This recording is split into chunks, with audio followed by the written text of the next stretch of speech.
সাবধানে আসেন। সবগুলা মিলে এডিট করা হবে। জায়গাটা অনেক সুন্দর। কেমন লাগছে আপু? কেমন লাগছে? No comment.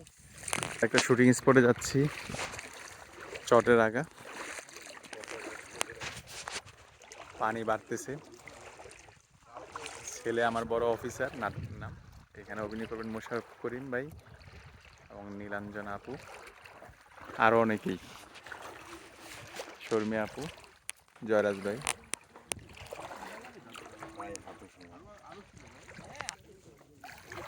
বেজে যাচ্ছে। নীলা আপু কেমন লাগছে? কোথায় যাচ্ছেন? কোথায় যাচ্ছেন? আগামীকালকে তো সব ক্যাচ ক্যাচ শুটিং করতে? কালকে কি হইব? মাছ